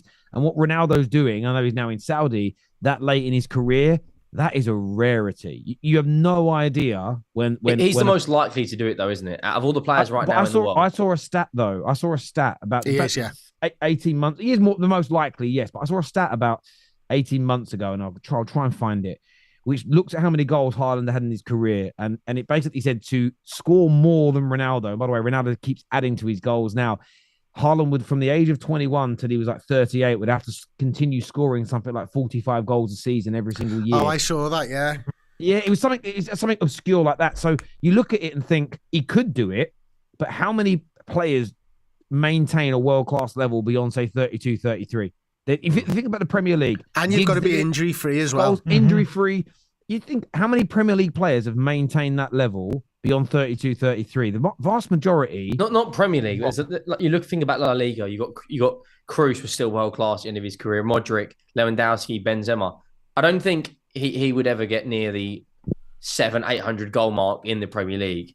But in La Liga, maybe not beat Ronaldo's mark, but he could definitely be a legend in his own right. He's already won a treble in England. I think, okay, other than adding to your Premier League titles, as a player. Bro, what about the Premier League goal record? Yeah, mate. Shearer's worried, isn't he? He's probably for sure. now. But do you not think putting that Madrid shirt on, walking out to the Bernabeu, banging a hat-trick in the El Clasico, like those sort of things. But he was a City fan when he was younger. Listen, Henry, I hear you. He's a boyhood City fan. I understand where you're coming from, but I also see it from the other perspective. To go to Madrid, it depends on what his motivations are. Again, you're talking legacy, so we'll keep it in that framing. Even if he goes there and scores loads of goals and wins all the big trophies, he may not be seen by Madrid or La Liga fans in general as a bigger legend than, say, 10 other strikers that have played there. At City, he could become the greatest they've ever had and maybe the greatest they will ever have in the future. So there is something to be said about... It's one of the reasons that Harry Kane stayed at Tottenham so long. He hedged these bets and went, right, what I'm going to do is stay here, because if I can win a major trophy and score all these goals, I'll become Tottenham's greatest ever player. And there's a legacy within that maybe meant more to him than going to a Bayern Munich earlier and becoming one of many to score loads of goals and win trophies for them, as an example. Does anyone actually think he'll stay there for 9.5 years, by the way? No chance. No, I don't think that either. I know. I was just wondering. Especially if he does wane, especially if he gets to 28, 29 and maybe his legs go a bit, add a few injuries, City will sell him and it maintains it. But I'll tell you what, on the Haaland thing is going to be interesting is I think Vinny. On those wages, where does he go? How much is he on now? He's on 400 grand a week. No, it's not. It's got revealed earlier. It's 525,000 a week. He's so on. Where, unless he's going to Madrid. Yeah, that's see. The thing is, Madrid's an interesting one because I think Vinny will leave. I think Mbappe's better performances have been coming off that left-hand side this season. And I don't think Vinny is an out-and-out number 9, and they've got Rodrigo for the right. Where does he go? Well, Man United. If he is going to go somewhere, I don't think PSG's an attractive enough club or Saudi. It will be somewhere in the Premier League. But then again, his wages... He's not going to go to the Premier League. You won't go anywhere there. Yeah, but the same legacy thing, you could argue he's already won a couple of Champions Leagues and a couple of La Ligas. Why not move to the Premier League? And that Mbappe situation, that dressing room, you've already got the biggest ego in football, who now is coming out saying he wants to play on the left. Vinny's got to be sitting thinking, hang on, I'm supposed to be the guy right now. Because Mbappe, I don't know if you saw the Neymar comments with Messi saying that when Messi turned up, Neymar got, Mbappe got slightly jealous when Messi and Neymar connected back at PSG.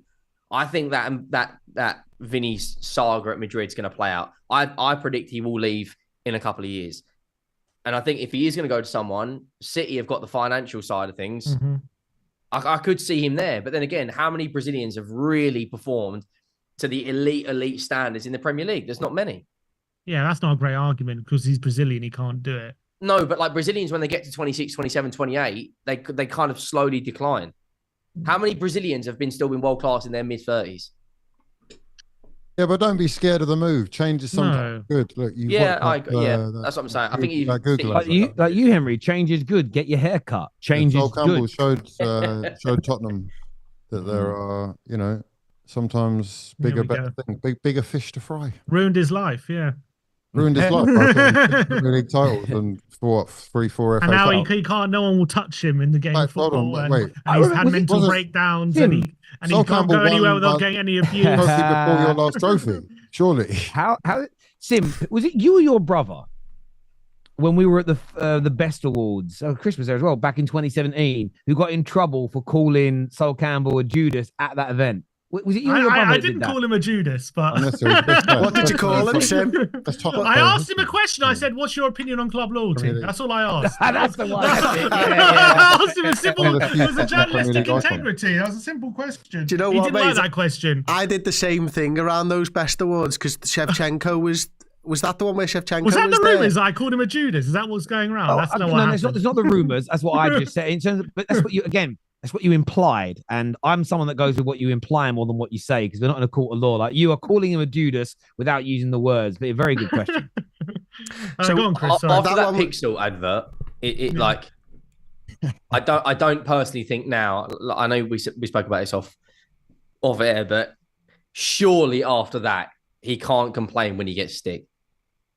Like he's going to get pelters now from a lot of Tottenham and some other rival fans. It and he kind of looks like he doesn't care, though. No, but he has come out a number of times saying they need to let it go. It hurts. Yeah, well, and then clearly a year later, he's taken off a white jumper. Every year he comes out with an interview saying we have to move on. I'm getting death threats. I'm getting this and that. Hey, I'm like, Hugh, look at how triggered they still are a quarter of a century later. When you think about what Tottenham have achieved, I mean, all banter aside, right? Really. When you think about what Spurs have achieved in the Premier League era compared to what Sol Campbell alone, their captain, who told them to their faces that he was staying, and then the next, it must be difficult, and I'm still not over on going to Barcelona, Van Persie going to United, etc., etc. We can go on. The list goes on and on. You just got to live with it. But I mean, yeah, but Henry's not coming out. Should also making Google Pixel adverts. Imagine Saka ran down his contract and came to Spurs. Yeah, I don't imagine, mate. It would never happen. You wouldn't tell me you wouldn't abuse him for the rest of his life. Like, in all honesty, who does go the other way? William Gallas. William Gallas. Exactly. Rohan Ricketts. Yeah, I mean, but Hugh, say that scenario did play out. Saka run down his contract and side for Spurs. One league title. An academy product. You wouldn't tell me just to move on. You wouldn't listen to me telling you to move on. Yeah, man will live on Mars before that happens. Yeah? And then Hugh, in 25 years, Hugh. In 25 years, he comes out, doesn't he, and advertise Facebook Meta 36 or whatever it will be by that point, and he'll be fuming about it. Honestly, I thought it was the funniest thing I've seen for ages. It was just an absolute middle finger up to every one of those match-going fans that used to support him. And if I was a Tottenham fan, I would be raging. Even more but he now. He comes out and he cries every year with an interview saying we need to move on. I'm getting all this abuse. Why is everyone still 20 years later giving me abuse? And then he does that. What does he expect? I honestly think he's just gone, well, it's not going to stop, so fuck him. Here we go. Lean into it. I think that's he goes on AFTV and he calls Tottenham fans racist. He says, is it a race thing? I'm like, you absolute bastard. Honestly, you calling out Tottenham fans for being racist. Our biggest legend is Ledley King. What are you talking about? The reason is because you're an academy product who left on a free and went to our biggest rivals and ran down your contract. That's why we can't stand the sight of you. It's got nothing to do with anything else. It's ridiculous. You can't be serious. Worse than his move. That was actually worse than his move by calling out Tottenham fans being racist. That's disgusting. I can't believe you think Ledley King's your biggest fucking hero ever. Is that right, Henry? I mean, that is a sorry state of affairs. Ledley King is an absolute darling of the Tottenham fan, and I'm not going to be apologise for that. Ledley King comes over Sir Jimmy Greaves. Yeah, but no, not the biggest ever, but he's right there. You said it. Okay, you can defend him properly. Yeah, he's in the top 5. I'm just mad that Sim just said like, no, I won't say that. I'll say that for after the show. What did I say? you basically just did the Tottenham version of like, I can't be X because I've got a mate who's Y. Do you know what I mean? It's so funny. No, come on. I don't know how he can bring that into it. That was worse than the move, honestly. Calling Tottenham fans racist for that. Ridiculous. Haaland's video, though, the contracts video, incredible. Yeah, striking fear into every Premier League club. What did he get? 36 goals in his first season, 27 in his second season, 16 this season already. On course for 30 again. He can be a dominant force for years to come if they find themselves another De Bruyne. Can they find themselves another De Bruyne? They're certainly trying to put bits together that will bring them back into the conversation very quickly. So, yeah, in summary, I reckon don't be too wound up by these videos. They're there to get your engagement. Exactly. But in all seriousness, City are clearly not going anywhere, and people should be awake to the fact that more than likely are going to be coming away from this with a fine. Maybe something more than likely a fine that they will be happy to move on from. Yeah, no, my gut's telling me that at the moment as well. Back to the original point, wasn't it? I don't think for me it's about the severity of the cheating if they're guilty. If they're not and they prove their innocence, I'll stand there and say, well, they're innocent. For me, I'm not as worried about the fine or the relegations as I am understanding exactly what they have or have not done wrong. Can I just interject there? Is that what you worry about? Because surely it's more worrying the amount of money they have to throw at a legal team that could make so many things so difficult. Where this may well be more than the So when I say the thing I worry about the most, it's are they going to get relegated? Will it be a points deduction? Will it be a fine? Let's just live in a world where they're found guilty for a moment so City fans don't cry. I want to understand the volume of the alleged cheating, because for me, I don't think people have deeped enough how this could change. This could rewrite the last decade of football in England. And the example I would give is this: Liverpool missing out narrowly on trophies. Managers like Jose being sacked after coming narrow seconds. You've had loads of these situations, the money that people are spending as an example, how we all judge our clubs. City have been used for many years as the sort of the benchmark of owners investing, developing the local areas, being good owners, always reacting like this January and buying the squads. If it turns out that hundreds of millions of pounds each year was being pumped into the clubs against the rules, which we know was. It rewrites everything. It could, example, you asked earlier what Liverpool fans think of FFG. If it turns out that City's owners have cheated and 70-80% of their income, and I'm giving an example of a really bad case scenario for City, shouldn't have been there. Therefore, the squads they built that led to those teams that took all those titles away from you, your view on FSG could change, because actually you were within the rules and doing the right thing, and you were only beaten by a team that built a superior squad through cheating. As a Man United fan, doesn't mean I'm going to change my mind about the Glazers, but were we measuring them against an ownership that were cheating at that same time? And so that's, for me, I see a lot of people say things like, well, I wouldn't want the trophies. I wouldn't want the medals. I don't care if they get stripped. I actually think people are focused on the wrong thing. The legacy, or the damage to City's legacy. And what does it mean for those managers, those players, those teams that have lost to Man City in title races, FA Cups, Champions Leagues, in that same period? Because in every other sport, financial doping isn't so much an issue. It's more about physically doping. But it changes the legacy of an Olympic sprinter if he loses his gold medal. But sorry, what you're forgetting, right? What you're talking about is all well and good if integrity is held up, within the system. The likelihood is that what we've got on our hands here is more like an Usain Bolt situation, whereby if you look at the top fastest 100-meter runners of all time, I think all but one of the, let's say, 12 men who make that list with the top 20 fastest times ever have been caught doping. The only one who hasn't is the man at the top, who is sort of holding the house of cards up. And if he was to crumble, so would the whole thing. Yes. I worry that, they won't necessarily feel comfortable making a full example of City, because that means that all those, like you said, all those competitions that we've all invested so much time in, it's sort of null and void. How do you rewrite history like that? Yeah, well, no. So I understand that you can't rewrite the history. I'm just that's why I think it's so seismic. As I say, the punishment, if they're found guilty to the highest degree, the last thing on my mind initially is the punishment. I want to ascertain, understand, read through the documents to look at what they did, and then reflect and say, well, actually, and you can't rewrite history. You can't suddenly go, actually, Ole Gunnar Solskjaer was quite good. He came second twice. He might have won 2 league titles. You may not be able to do that, but it rewrites everything that we've thought was good or bad at the top end of the league in the last decade, because a team that has been the stars and the winners maybe shouldn't have been there. And I feel that for me has always been my focus in this, is understanding the level that they may or may not have cheated. And then once you already understand know that. Don't forget, the City have already been found guilty of breaking all these financial Champions League They've one, paid 20 million fines already. We know that's who they are. You know that's what the foundations were built on. There's massive fraudulence left, right, and centre. God knows what kind of backhanders behind the scenes that we don't know about. So, it's like, sorry, we can't even argue about the influence of their owners on England. Like, from loans to the Bank of England. Look, there's a whole bunch you can go into about fingers in different pockets and whatnot.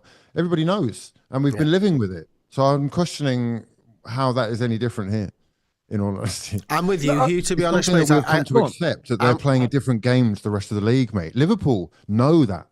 You know what. But your view of it is, I suppose, this is where me and you see it differently. So you think, irrespective of the public verdict we all get, you do think they've done this and they are guilty, irrespective. You believe they have cheated. 100%. We have proof and evidence that they are guilty of previous convictions already. So if you, that's the only reason chucked out the Champions League. So that's how we see it different. So that's why maybe how do you see it different? They got found guilty. They paid the fine. Okay, but they also appealed it in the court of arbitration and they had it overturned. I understand that, but me, it wasn't because they were not guilty, Terry.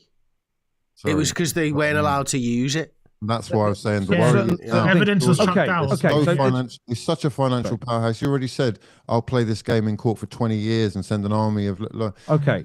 They're not willing, I understand that. I understand not willing to lose, but they will make it as difficult as possible to the point where it's like, you can't actually find them guilty. So I understand that.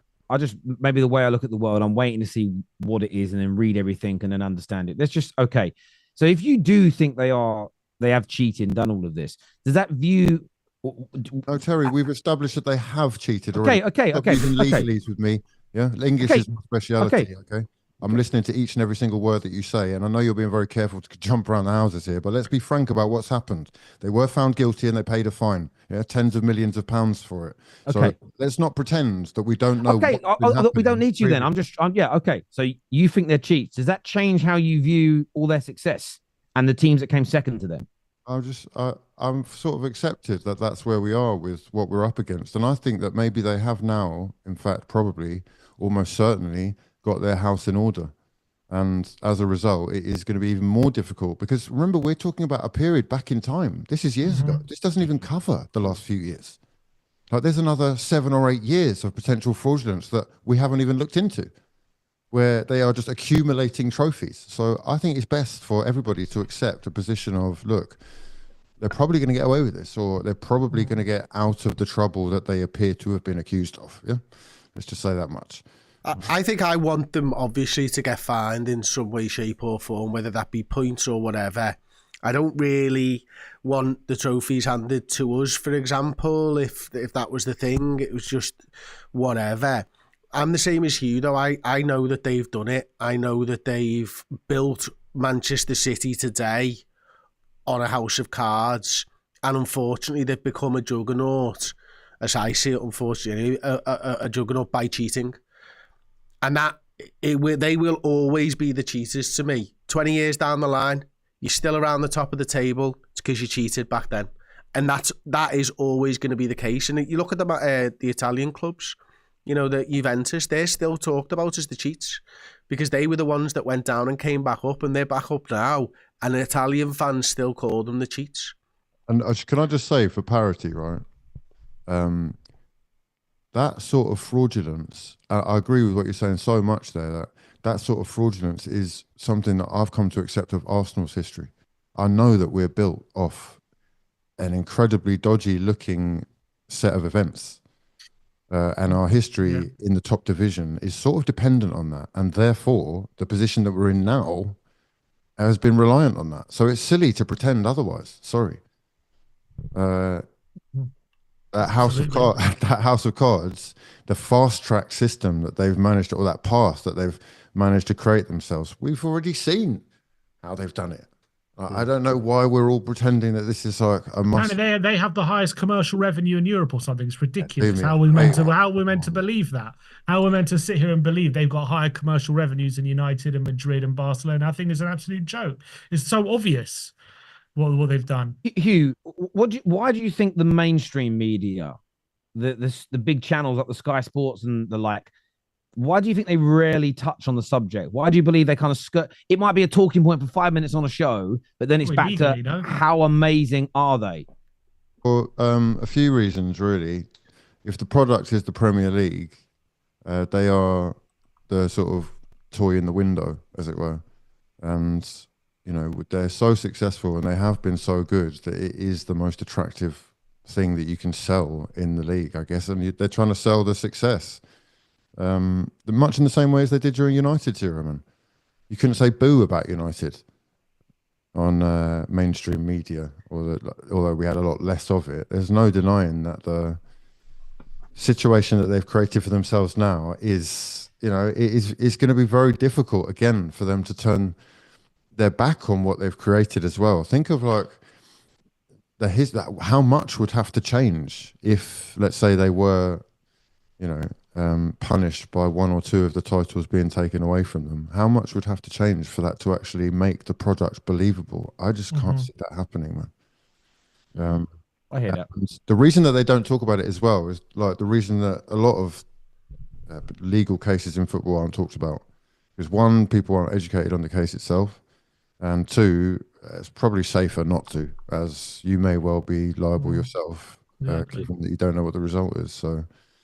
Yeah, no, that makes sense, and I do get it. And for me, as I say, it's just about I'm intrigued to see the outcome of this. I want to read it. I want to know what they say. The most gutting thing I think for fans will be if it's all kind of done, and then not much is available for the public to be able to read and look at. And that's my biggest fear in this, because whether they're found guilty or not, I still want to be able to have the opportunity to read it myself and digest it myself and understand it, if that makes sense. Because I want to understand the severity. And because look, the emails are there, and I know that some City fans claim they're fake emails or they're leaked emails, so they shouldn't be taken seriously.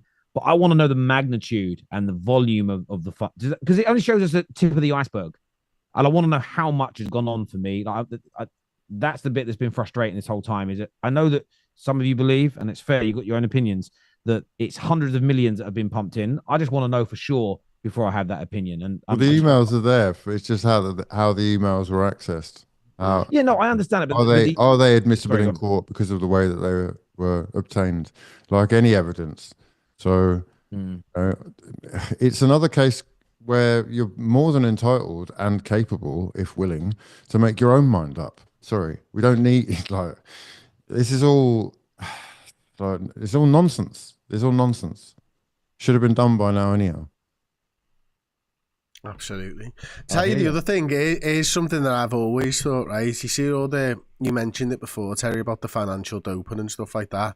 Does anyone believe the money with the most sport, the sport with the most money in the world doesn't have physical doping in it?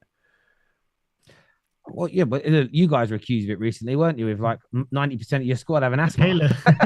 Right? Does anybody believe that the sport that generates the most money in the world, there are not people doping? For me, I feel in all these big sports, and you know the ones that get caught now, it's because they've made a mistake in terms of the mixture. I think most top athletes in most sports, my personal opinion, is they take certain performance enhancing drugs and then they take others that then hide it on the tests. And I think if you've got the money, I don't know how hard it would be, but if you had the money to hire the right type of chemists and scientists to put that cocktail together, I don't suppose it's that difficult. That must. I look at the way some of these athletes look and how some of them perform, especially in the fight. I mean, again, someone who grew up around fighting gyms and around people.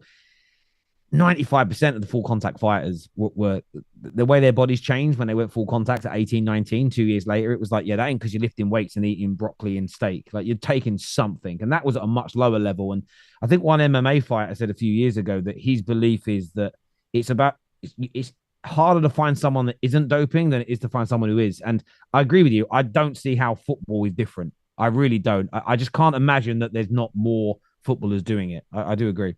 But it isn't different, is it? It isn't different. We're talking, I mean, people are going to think it's like an issue that I've got with them, but it's just, these are cold, hard facts. Manchester City's manager, who is in charge of this era, himself was caught doping. True. And the staff from Barcelona had all kinds of stuff over, didn't they? You just need to go on the wiki knows page the best to find doctors others. in the game. What are we talking about? Yeah. I mean, the only question that you should really be asking is, are they off the cycle this season? Like, really? I mean, yeah. Can you imagine? Can't be on the whole time. I will be honest with you. Like when we played their Barcelona team, we know how good they all were at football. But I do remember watching them and saying to my brother, "How comes it's 80 minutes and they're not tired?" I never and Gary Neville said it on the overlap recently. Well, not about Barca, but he said that they played some of those brilliant Italian teams in the 90s, and he said he couldn't understand how 80 minutes in the energy these individuals had compared to us. He goes, I do get your point. Football covering it up, because again, if it gets damaged, the money falls out, and we know at the top they love the money. It is it's a fair theory. I'll say that. Look, everyone who has tuned in, whether you're watching on Redmen, HughWizzy, Henry Talks Football, We Are Tottenham TV, or the Football Terrace, thank you. Go and check out GG Poker now, the biggest online poker playroom in the world. The links are in our descriptions. Gentlemen, always a pleasure to sit and talk football with each and every single one of you. Absolutely. Until next time, take care. Goodbye. God bless. Look after yourselves, and we'll see you all again soon. Thank you. I know.